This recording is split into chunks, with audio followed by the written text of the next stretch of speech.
Thank you very much and welcome everyone to the LEC post-game lobby. After our first week, all games are done and dusted. I'm Shox and I'm joined by Dracos and the victorious Mithy. Welcome, gentlemen. Oh man, it's good to be here. It's been so long since you have been here in Europe. It is good to have you back. That. I mean, it's been a year. Like, come on. That's long. That's a long time. Yeah. A lot of stuff. Do you feel like you almost didn't miss a beat and you're just back in Europe and it's life as normal? I mean, I definitely did miss a beat. It's been a year, but yeah, I mean, it's same old thing. You know, I've been here since nearly the start, so yeah, it feels good to be back. You know, like I know most of the people backstage, and yeah, everyone's welcomed me home, so it feels good. Yeah, absolutely. I mean, I said it as well, and I think everyone probably said, "Yay, we're so happy to have you back." But of course, the inevitable question: not only are you back, you now got your first victory with Origin. Talk to me about that and about what probably is also relief and happiness around that first win. I mean, yeah, it was bound to come, you know. I mean, we do have Patrick. He's 0-19 actually. So this is his.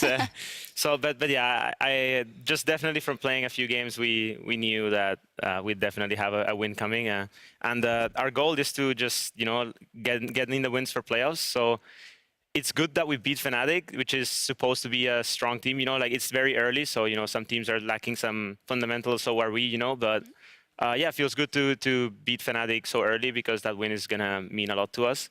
That's pretty much it. But a win is a win, Yeah, absolutely. But it is a very important one. It could be down the line. That's true. Do you want to get in there, Drake? Yeah, I was just going to say, overall, I felt like this game was much less about you and Patrick and much more about the kind of your top side of the map. But in your first game, you kind of showed a solid laning phase. This game, I'm going to be honest, you got picked on a lot. You died a lot. It's a rough life being Braum when there's 4 people in your lane. But overall, it does feel like each of the individual pieces of your team look pretty strong. We haven't seen all 5 of them be strong in tandem together yet, but are you feeling confident that this can be a top team in Europe by the end of the split, that you guys can push for that finals position? We'll see. I don't want to say I'm feeling confident. I just want to reiterate that I'm feeling very comfortable in my team. Just like with my teammates, it just feels really natural and just awesome to play with them. Like.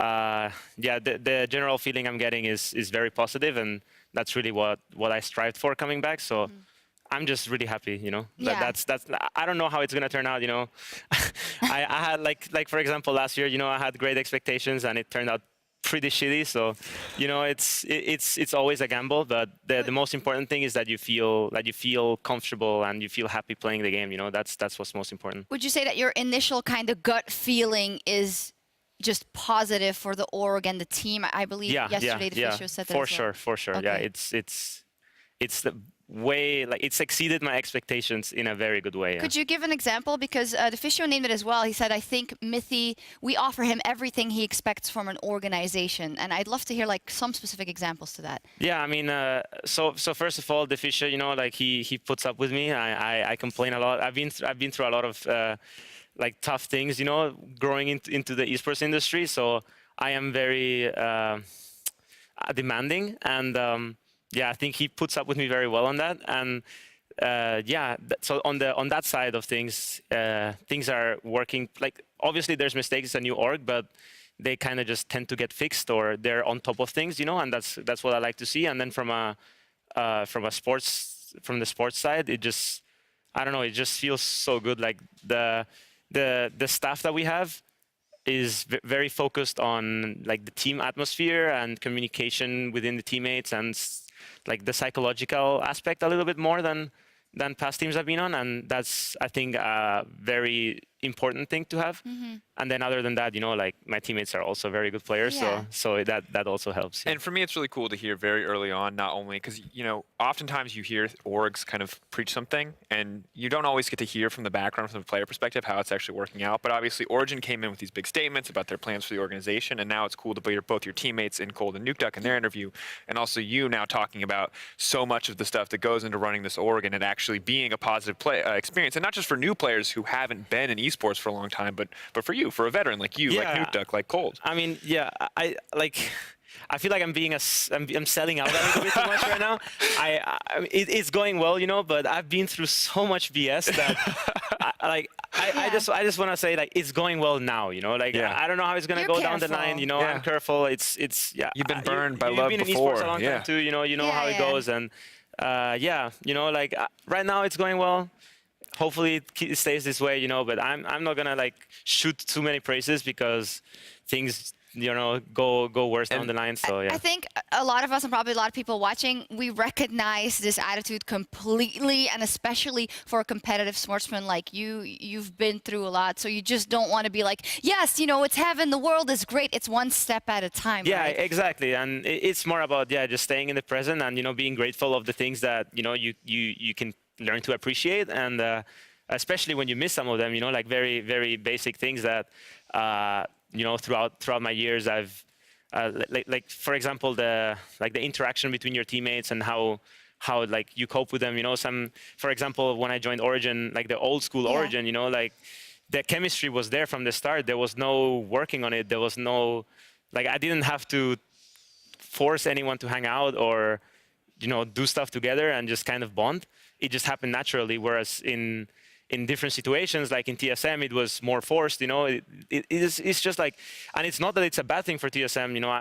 I'm not disregarding that. It's just every personality is different, and it's also about matching them together. And everyone, like we have like this meme in Origin. It's like everyone has to put in their 14%, and trying to make things work. But like let's say we're all gonna go out for food, and you're not dragging your 14%, then, four people are going out, even though you don't really want to go, you kind of have to, like help it out for the team. And that kind of mindset, is down the line, it's really helpful because it bonds you and it lets you talk about your problems, and that's very important. I also love, to take us a little off track, the mindset that says, hey, Fnatic, do you remember that signature Vayne mid thing you did? It was like a highlight reel. Have you ever heard of a clapback? Because we're going to show you. Nuke Duck obliterating in that game. The funny thing is, we were not, so it wasn't us that, like, we're not the guys that are like, all right, let's pick the Vayne mid, It was just like,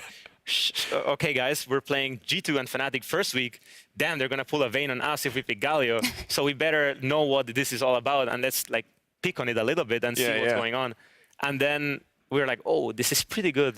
Maybe we should be careful with the Galio pick, And then Fnatic happened to be the ones pulling the Galio, and then we picked the Vayne. But it was more of a, like, we didn't plan it to be our counter pick, but it was more of us, let's be careful because these two teams are going to pull it against us. But so it was perfect. Yeah, I mean, so perfect. I love this so because it doesn't ever sound like anyone in the LEC or LCS at any point has ever planned a Vayne mid. It sounds like it's always random, last minute. Okay, let's do it. He's like, I believe where it's going to happen. It's going to work. Whatever, let's do it. It paid off because Nuke Duck is our Kia player of the game with 72% of the votes. I just think it's swagger upon swagger that they picked it, that you guys picked it, and it's Vayne versus Fnatic. Even if it wasn't pre-planned, it's very, very cool. So let's take a look at the league standings after that, because Nuke Duck and Origin got one win on the board, but there's a couple of teams that got 2 wins on the board and that came out of the gate swinging, namely G2 Esports and Misfits Gaming. So, I want to pick a couple of topics here. So let's start with the top of the table.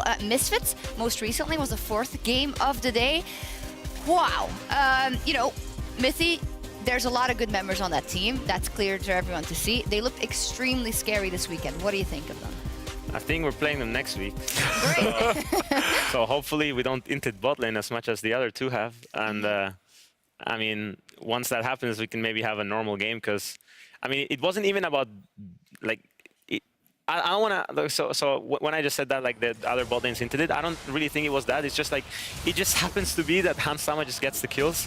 I don't know how they do it, but like, see here, he gets 2 kills and on a champ like Snowballs. We were having a discussion before because Hans Sama, he's the poster boy and we're always praising him, but sometimes it seems like they really want him to have those kills. I mean, he's great, at snowballing his leads, so why not? But yeah, hopefully it doesn't happen to us. Yeah, and I was gonna say, because you've had a good bot lane when you played against G2, at least for the laning phase, and you had a bit of a rougher bot lane on the bottom side today. Are you worried about like all that attention coming bot side for you and Patrick? I'm never worried. I play the same every game, like this game. So against G2, they had their style of playing, and we had a pretty good matchup, and I was feeling confident, so we won lane. Today we had a better matchup too. I was feeling confident, and then we just had some miscommunication, me and Patrick, where I wanted to go for a ward, he wanted to catch the wave as it arrives, so then we kind of split off. because I expected him to, actually just like be with me so I can like jump to him, over the Drake pit, and then I don't have to run away. So it was, then I have to use flash, then I die again because I have no flash. It's a little bit of a snowball through miscommunication, and it happens. Like it's what kind of builds the team. Builds the bonds. Is having some rough moments. So. Yeah. I mean, the game against Misfits, I don't know how it's going to turn out. Maybe we win lane. Maybe we have another rough moment like the other two teams have had, and then we just learn from them. It's interesting because like the other top of the table contender, you've got this optimism for Misfits. The other top of the table contender got one of their wins off of you, and I was really, really keen on G2 Esports, but I'm curious what your take is on this team. A lot of people calling it a super team. How good do you think they are really, based on what you've seen so far? I mean, they're good. They beat us, so I'm not going to say that they suck. They definitely have some really good players and some cocky players, and that also builds on their strengths, because once you're that confident, you're able to just, get in the opponent's head. So that's a good thing by them. I think they'll probably, roll over all the rookies because the way they play is like they're very confident in their own ability, and you kind of have to respect that. But if you give it too much respect, then you just get rolled over. So that's what I think is the G2's biggest strength, is their individual skill and how they're able to push that skill through their team play and, just snowball games. But Misfits I think it's more a team that, even though they have good individual players, they should be a more slow-paced team, even though these games have been pretty much stomps. I expect them to be a lot more, slow-paced, kind of like old Misfits, where they build on leads and play it a little bit slower. G2 Esports, they're gonna be huge animals in a good way. I'm sure they're gonna go good. We're gonna watch the schedules later, but I was talking to one of them, and I was like, "Who you're playing next week?" And they're like, "Rogue and Excel," and nothing against those teams, right? But if you see the opponents they had this week, G2, and how good they did, I want to see if that continues, because if you're looking at a possible 4-0, then we're starting to speak of bigger numbers. But of course, I don't want to go that far. But then you also have to think about, I mean, all their aside from Jankas, he's an old man just like I am, but everyone else is pretty young. So I don't, like old Misfits, I think they were like 10-0 and then they lost one game and then they like rolled on their heads and started losing every game. So that's a possibility with G2. They're experienced players, but how like strong mentally are they going to be to push through their own limitations? And like time will tell. What do you make of, it's all very fun now in G2, we've heard, like they're having a lot of fun. They even played rock, paper, scissors for the blue buff today in game. Picking all these wacky things. Is there an inherent danger in that maybe? Like, maybe there should be a bit more control in this and that, or is it the case of if it's working, it's working? It's a double-edged sword, yeah. Yeah. I think it's a matter of, having that fun, and then when shit hits the fan, they are able to, get their serious game on and, improve. That's how it works. So this is very specific, but back when you were on G2, there was this period of time where you guys were so dominant in Europe that you kind of talked about starting to play back and not taking every opportunity to just kill people in lane because it was bad experience. Do you think that that's something that this G2 lineup could consider against some of these lower tier teams? Because they are mechanically probably just going to smash a lot of the newcomers like Excel, like Rogue in these lanes. Do you think that they should take kind of that same approach that you did back during your time on G2, where you held off from just trying to stomp every team as quickly as possible? Well, I'm not really sure anymore because of how the meta is evolved in a way. Nowadays with the whole tower minion shenanigans, you can kind of win the game without even taking Baron or getting a good setup. You can just roll over the enemy team and just take their base before they can even do anything. So maybe it's the right time for them. I think in the old G2 it was needed. Our scrims and so on, they didn't really translate to stage perfectly, and we really had to, keep the discipline so that we are then able to, fight against this. Because of it was mostly because of our performance in 2016 that we didn't have the discipline on stage when we played Worlds, and then we just tried to change that. So we had to take on a different approach. Maybe G2 are just gonna be perfectly fine playing that style. Maybe they go to Worlds and shit the bed. I don't know what's gonna happen, but I mean, I wish them the very best, but hopefully Up until they face you again. Hopefully they end up Yeah. second place, you know, and then I'm lifting the trophy. That's as much as I can wish them the best. Great. About your expectations, of course, you know, you have this big history. You touched on it already. And G2, that G2 era was really the cream of the crop, right? That was super amazing. You have your history with OG as well. Not the best year, just coming off it. Do you feel like you have a different kind of outlook on the importance of immediate wins compared to how good you feel with your team? Because I can only imagine that when you're in a team like G2 where you're winning all the time, it's like second place is not even on your mind ever. You got to have a different mindset now because you guys are starting from the bottom again. Well, I think, I mean, I don't know. I think it's just, I feel like experience and, you know, just things that happen in your life kind of build character. And I'm happy to say that all of my experiences have, like, I've made something positive out of all of the experiences I've had in my career. And for me, I'm just very happy where I am. I don't really care about G2, you know. I don't really want to talk about them anymore, you know. Yeah. Like it's fine, you know. Like I hope they're happy, you know. I hope they lose too, but you know, like that's as much as it takes, you know. I'm not really gonna go deep into that. Yeah. Final question on you personally. We talk about how you feel and all that and your expectations, but skill level, of course, you've been playing for a very long time, and we know that doesn't have to be a blocker. Soaz is still at the top of his game as well. Does it ever cross your mind, or do you ever evaluate, you know, am I getting worse at these mechanical combos? Do I have to practice things more than I used to? Is that a focus point, or do you not feel anything of that at all? Just feel like you're still playing the way you have been? Yeah, I mean, of course, it comes across my mind that if it didn't, then I wouldn't be where I am. You know, I always have to constantly be looking at myself and reflect on both my mechanical skill, my game knowledge, and my overall personality, and grow through them, and grow on all of them. So that's something that always crosses my mind. But from there to, you know, feeling bad about myself, I don't really see how that really.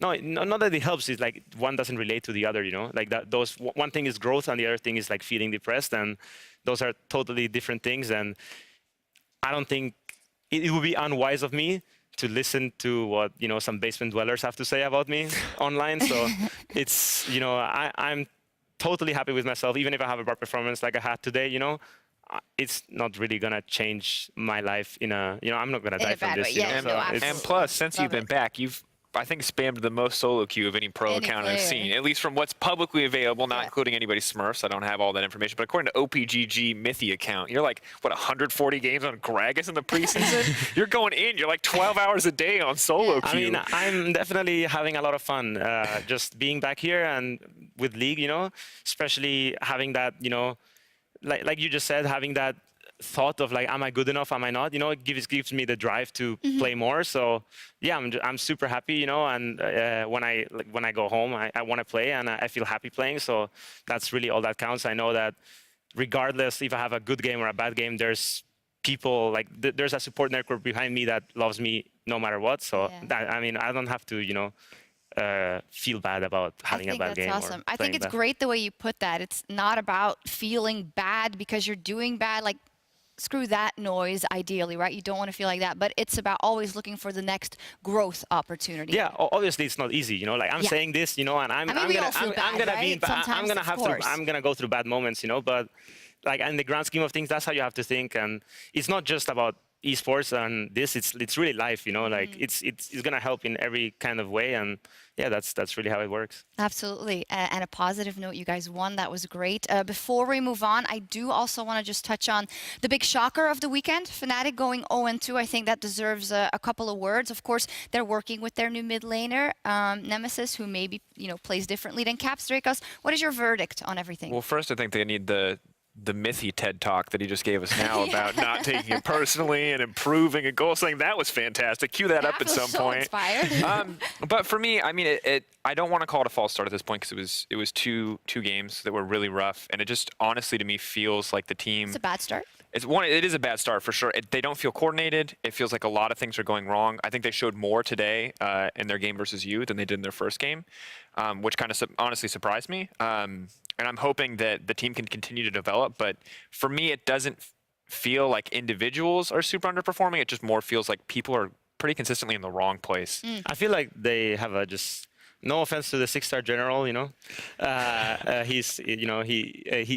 been with me in this, but yeah, I think that they don't have like the best read in the meta, and since they're not like a perfect team like they were, or close to perfect team like they were last split, having a draft where they get outscaled like they had today, or even yesterday they had a draft where the other team had easier win conditions that they had. So if you don't have like that ease going into the game, it's just much harder to outplay your opponents if they're of a similar skill level. And I feel like that's also playing against them this week. Yeah. That's very interesting because it's in stark contrast to the people that are controlling the meta and people like G2 and Misfits that are finding these things that are working out fantastically for them. Indeed. Well, we'll see how that evolves. Now, we also have another order of the day. There were a lot of great plays today, and with the last game in the books, we're also going to check out some of the highlights from week 1 in our Alienware big plays. Is there some brown plays there from me? Yeah. Yeah. The one where you died? We're supposed The second or the third You see death? where I stopped with my flash for like 2 seconds, like what the hell just happened? Missy, we need to do this for the sponsors. First up, SK Gaming Selfmade got the perfect start to his LEC career as he and his team took down Fnatic after some huge Sejuani engages. The reigning champions had no chance against the Fury of the North. Fury of the North! Hyperion takes a lot of damage, but they're chunking down Whippo. Bone Skewer catches onto Dreams. Broxah was looking for an opportunity, didn't find it. That's a shutdown. That's already a bounty gold off of Broxah. But look at Reckless. He's forced to flash. Here comes Selfmade, swinging that flail around. Whirlip continues to chase. His keeper's vertical be available so soon. The beautiful stun. Reckless is down. SK Gaming get 2 huge bounties. Lucian the flash. Lucian the flash. I wanna go in. Look. Lucian. Keep going. I got flash. I have normal. I can't do the damage. Do you have TP? No, I don't have TP. Brox has caught himself onto that siege minion, but he decides not to follow through with the resonating strike. That's a stun onto Reckless. The dive forward. Self-made and a true shot barrage from Crown Shot. Kill Reckless. Yeah, the Fury of the North is an alternate Game of Thrones story. No, all jokes aside, great stuff. Selfmade is really someone we have our eye on. Also, it's one of those rookies that comes from the LVP from playing in Spain. It seems to be that there's a lot of good teams and good configurations that are coming out of there. I'm just looking at you because you're from Spain. Great Spanish players. Yeah.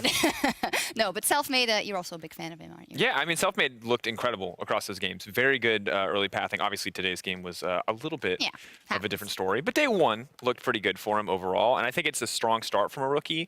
I want to see him develop a little bit more, but I think it is just continuing the train of the LVP. Honestly, like 3 of 5 members from Vitality were rookies. Obviously, there's Ghost there from the LVP too. Another 3 members coming from the LVP.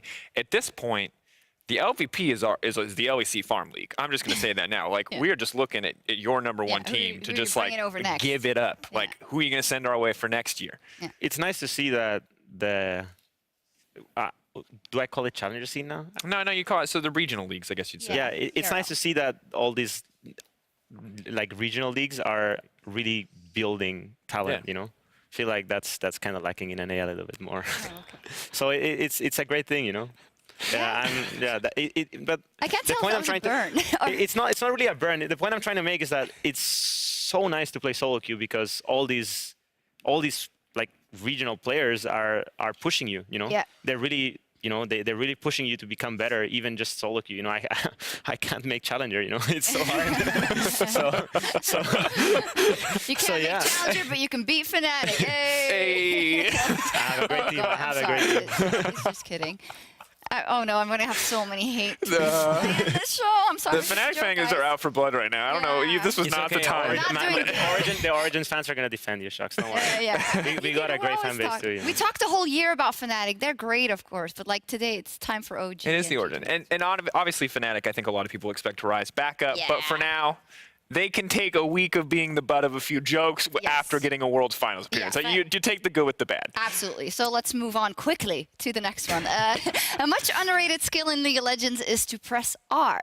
Now, it might sound easy, but in the key team fights, this can be the difference between win and lose. Now, our next replay features G2's Jankos and Vitality's Jizuke, who got their teams the win by, you guessed it, they pressed R. Just going straight back to it. And we saw this from Vitality yesterday, repeatedly forcing the Baron. This time the Karthus Requiem is up. They get that one out, 5k. Gonna drop down. Jackal ready to go forward, has been locked up by the Miasma. Slowly, Kasa's really strong. I move. I get to Look beat at him. I'm dead, maybe. I'm shit. All right, here's the flank from Alfaro. They're trying to collapse onto 3 members. Oh, Patrick. No! But this is the bait. Patrick now running for his life. Oh no, here comes the engage from Mickey X. Yankos is there waiting in the wings. Requiem not quite available, but they don't even need it. Wonder now getting the fear. Oh god, it is an absolute massacre. Yankos running down cold. Mana, the only thing that's going to stop him from killing everybody on this lineup. G2 taking their time as they run through this OG lineup. 4-man knockup for Alfari, at least it looks cool because it's not going to save his life. It is not enough as G2 just obliterate OG once again. Ultimate coming out, and that will kill Cole. The Shot in the ace back. for G2 Esports. I will ult, okay, just for fun. I can ult. Now I can ult. Nothing, save it. No, please, let me. I mean, I'm playing my first game as an ADA before. I have to do. Ah!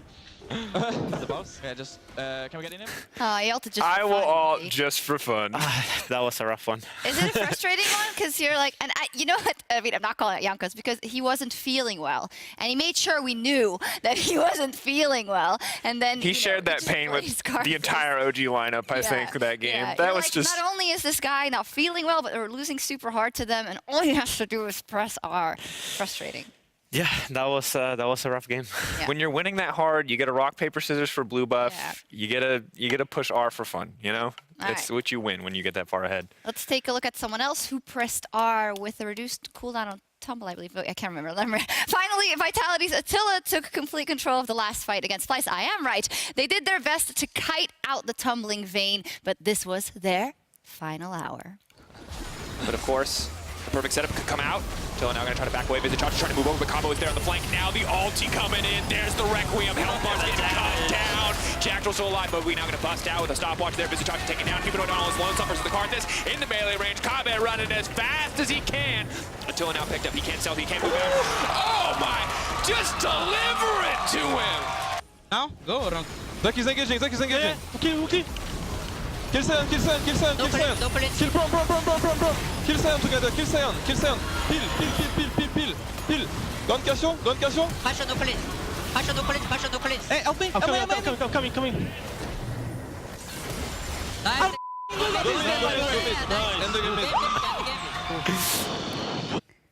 I want to say 2 things. 1, Attila played that beautifully. 2, if the 2 people on your team with no damage engage on the Vayne, of course she's going to look super broken. Yeah, like she just exactly. eats tanks, and your Cassio and your Sivir are a literal mile away when that fight kicks off. Attila's like, please just give me my highlight reel. I mean, Vayne is amazing right now on the patch as well, but the whole game they were behind. But you had that lingering feeling of like, oh, it takes one fight for a champion like this and for Attila. So. I love how he said, like, I'm so good at this game. Let's also check out the action we've got coming up next week, starting with Fnatic versus Team Vitality. Yes, my voice changed because that is hype. That's going to be great. We also have Rogue versus Splice. XL G2. XL, of course, had their first win. Oh, my boy, Dehan. Schalke SK and Origin Misfits. Oof, spicy. Look, you and Dahan are both going to have a rough day. He has to go toe-to-toe with G2. You got to go toe-to-toe with Misfits. That's a tough schedule. That's awesome. For them, you mean? Yeah, Yeah, really my- hard. My yeah. schedule is fine. Like, Do we there's- think Fnatic bounces back versus Vitality after a week? I think right now it's easier for Vitality to adjust and improve from the games that they had this week than it is for Fnatic. There's a lot to fix on Fnatic, and Vitality similarly struggled. They really exploited Splice's weakness rather than, I think, 100% being the better players. They kind of tripped over the finish line in that Splice game more than, dominated it. Yeah. But with 4 of the 5 members remaining on the Vitality lineup, I just expect them to play more aggressive, whereas a lot of the fundamental issues that were there for Fnatic, I just don't see being fixed in a single week. Missy? I think we're going to win against Misfits. Yeah, all right, fantastic. Well, it's going to be some great matches. It's been a long weekend, guys. A lot of Just great some of matches them. next week. I also want to remind you guys that we've created a new channel on YouTube for this year, youtube.com/LOL Esports VODs. And there you will be able to find all the games from the LEC, the LPL, the LCK, and the LCS. And then you will also be able to watch this whole thing again on our rebroadcast starting at 7 p.m. Pacific time. That is 4 a.m. Central European Summer Time. So, you know, if you're having a couple of cheeky beers, you come back, you can just watch the rebroadcast as well. Fantastic. Thank you very much for joining me, Mithy. It was absolutely a pleasure talking to you, as always. Same. It's nice to be back here. It's awesome to have you good back. to have you back, man. Didi also, of course. Yeah, no, it's Congratulations cool. on your first You're the star. I missed you. I missed you. It's been a long time. Yeah. Okay, fantastic. Everyone is friends and loves each other, and we're going to sign off because it's time for us to call it a night from Berlin. Thank you so much for watching. We'll see you next week for more LEC action. Buenas noches. Peace. I think. Okay. Drops in with